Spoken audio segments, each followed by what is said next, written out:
In today's video, we'll discuss about the working capital management.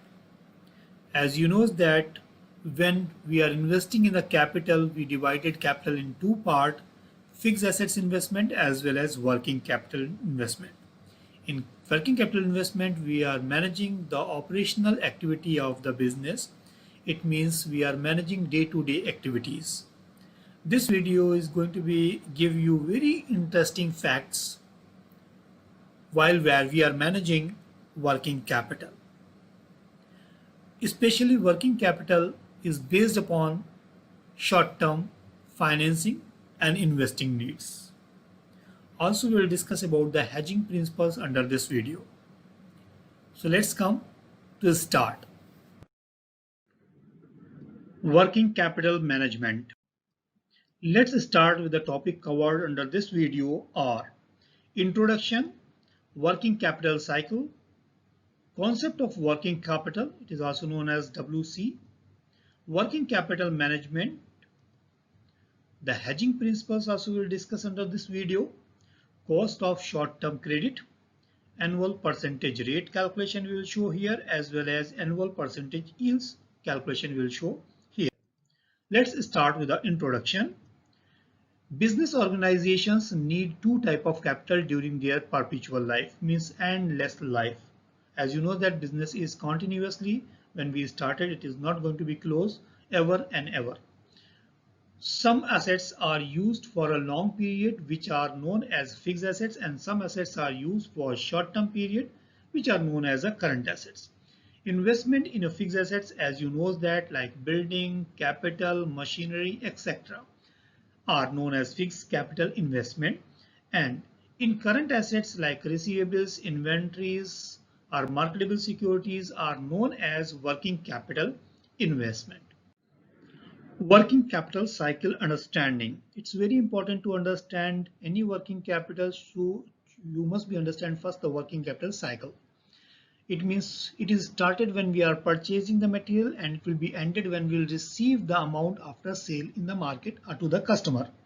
So let's start with the beginning. Look, the first arrow, this arrow is showing you the order place. It means when you ordered for a raw material, and the second when you will receive the delivery, along with that you will receive the invoice also. It means the payment slip. You should pay that money. Even immediately you are not going to be paid. After some time, this actually part is showing that maybe after a certain period you will pay for the invoice. So this is known as material payment date, whatever date is there, and the difference delay in the payment is showing here. This is average account payables. This is a liability what you are taking. How long you are taking, it's depend. We'll discuss later on. The same time when you will receive the amount, you will start the production. So we can say that inventories are available to start the production. So this is known as delay in the inventory including the production. So we can say the production cycle period, how long we are producing our product. So once we will produce our product, then we will go for the next step. That next step is depending upon the sale in the market. It means we have to go and wait for sale. After a certain period, we will sell the product into the market. Once we will sell, maybe after some time, we will get to collect our money. So it is average delay in the account receivables. We will sell the product, but normally we know that all businessmen are selling on credit basis. So it means they will not get immediate cash. They are going to get cash after a certain period. So this is delay in the payment, or it is known as receivables in the organization. So this is the average collection period as well. So this is because of our expected date of payments, what we are paying the money accordingly. And this particular line is showing that the first line when we started from here, it is showing the timeline. It means when we are going to be collected. The important thing to understand that here we are having cash cycle. Cash cycle, if you remember that the cash cycle means this cycle. Hope you understand that cash. If you will go this red color signature, you will get to know that cash cycle is started from your payment and ended when you will receive all cash against that product.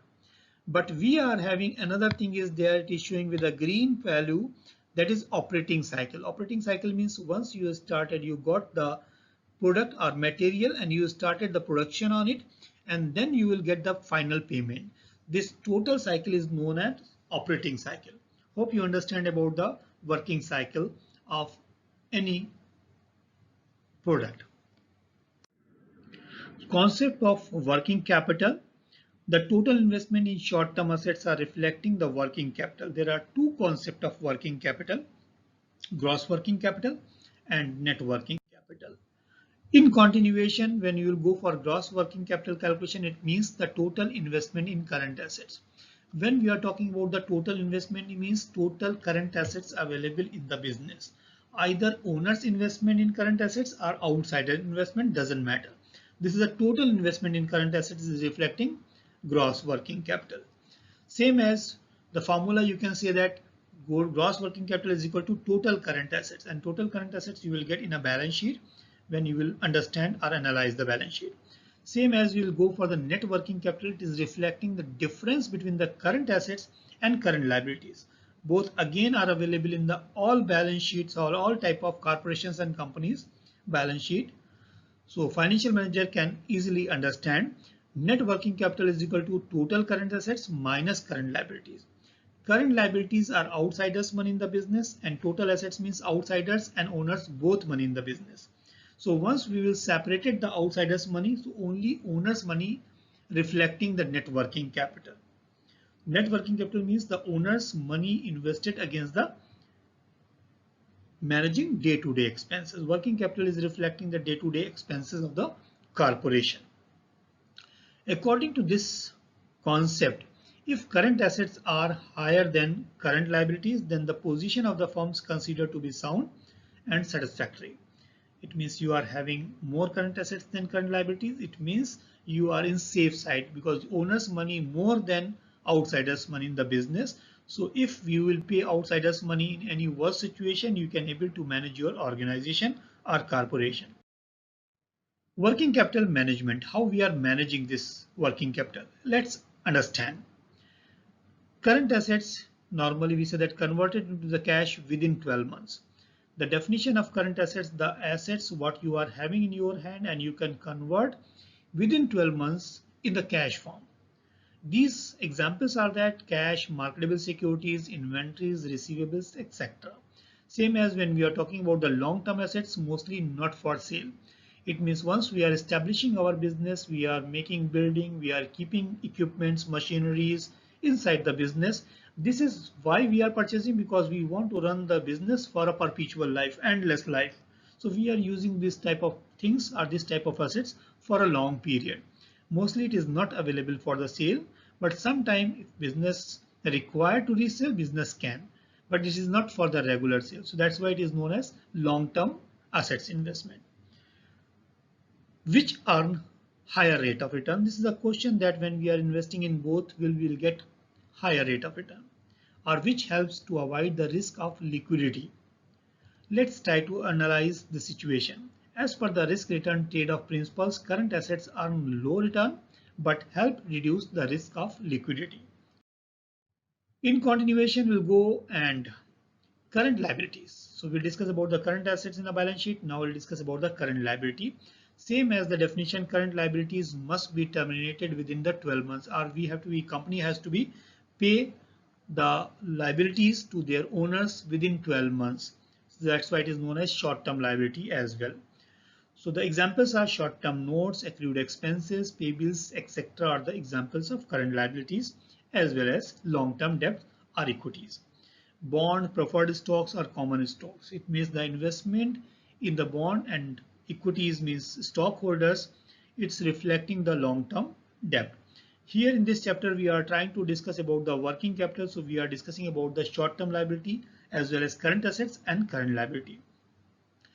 Again, the question is there, which is more expensive of the firm, or which helps to avoid the risk of liquidity?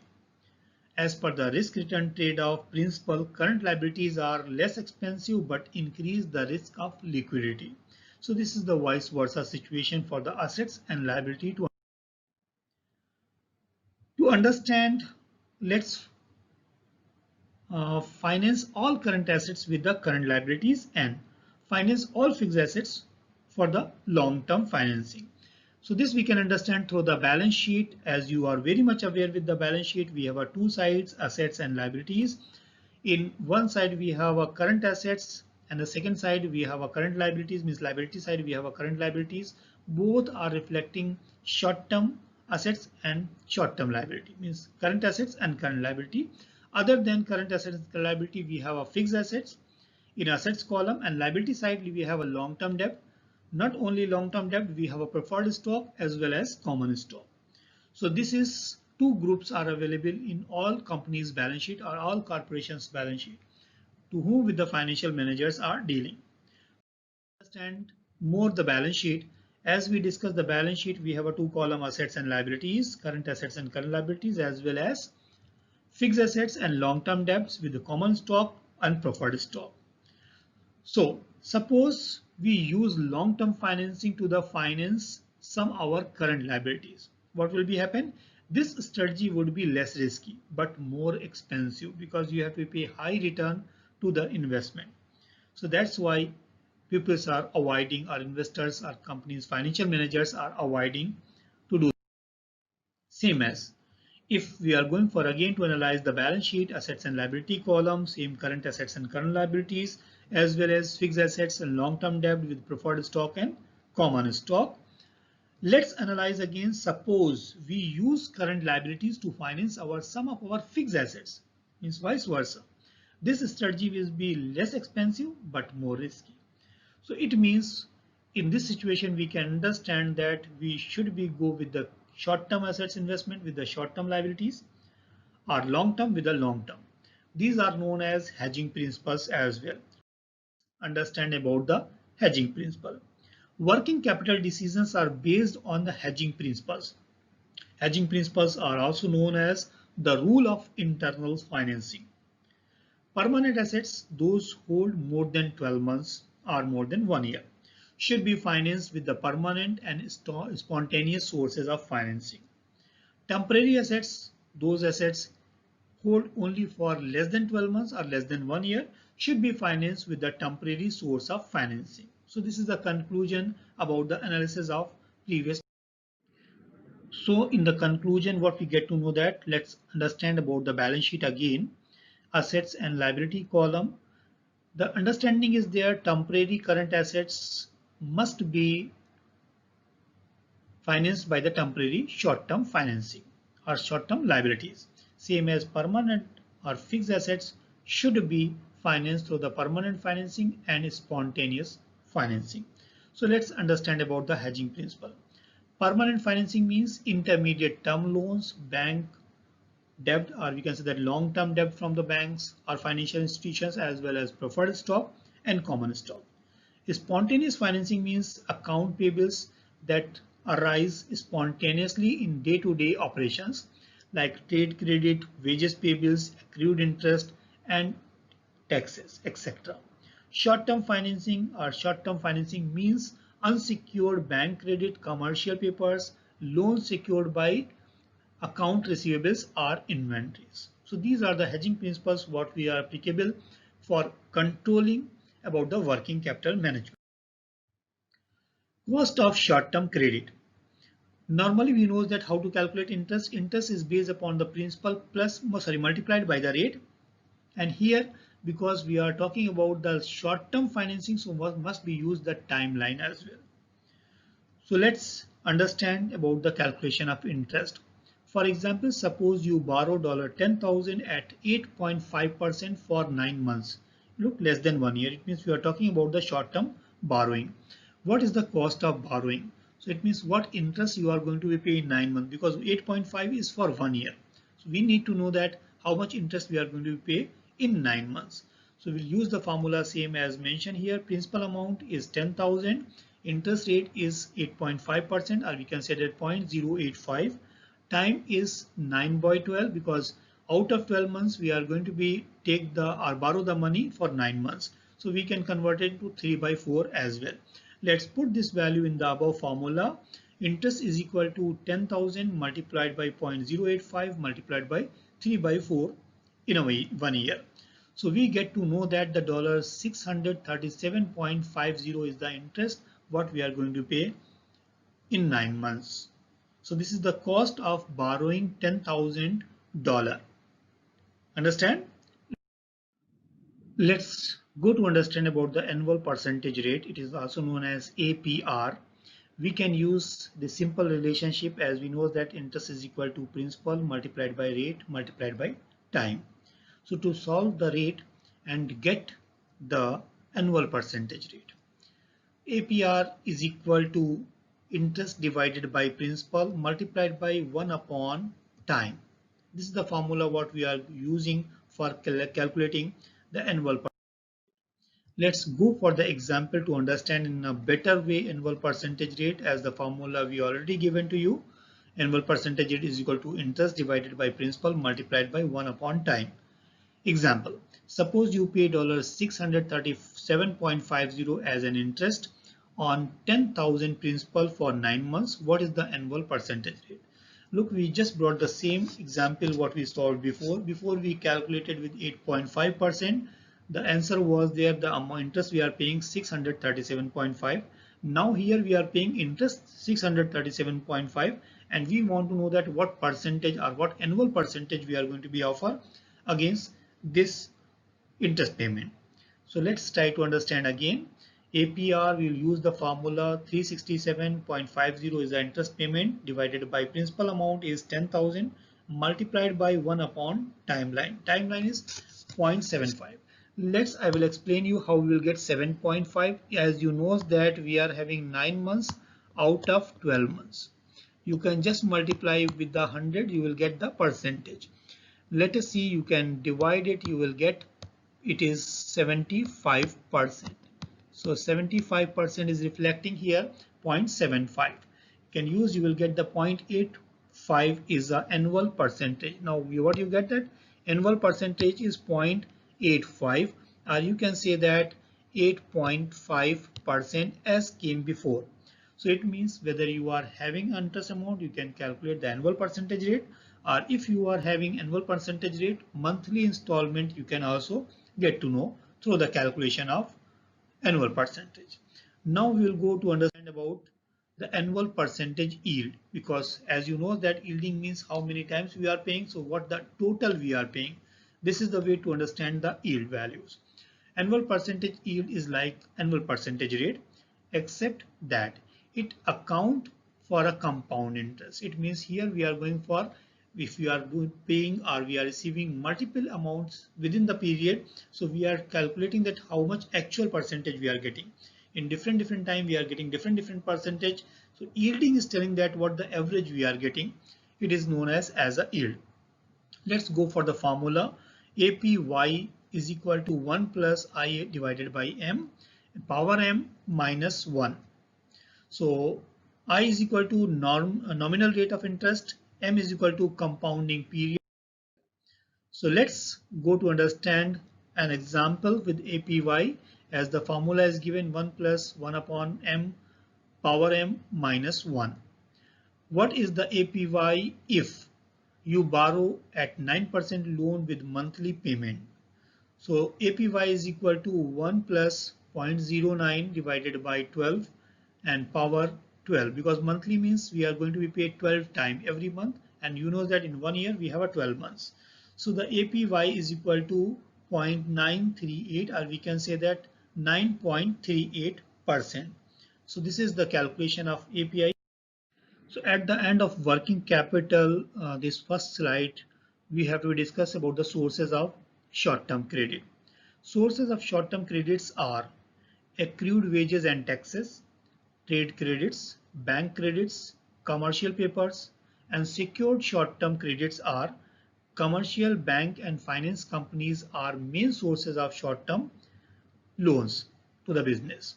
Some borrowers whose credit is not strong enough to qualify the unsecured loans, they are using these loans. The securities are means against the secured loan you have securities, that is account receivable loan and inventories. So this is the short-term financing they required. This is the just overview about the working capital. In next video I will explain you how to calculate the working capital, how to use the working capital cycles. We are having different methods. So in the next video, I will discuss about the methods of working capital. You will be understand in a better way with the case study. I will bring the case study for more understanding. So be with me. Don't forget to like and subscribe my videos. I'm ending with video with that you should be like and subscribe my channel.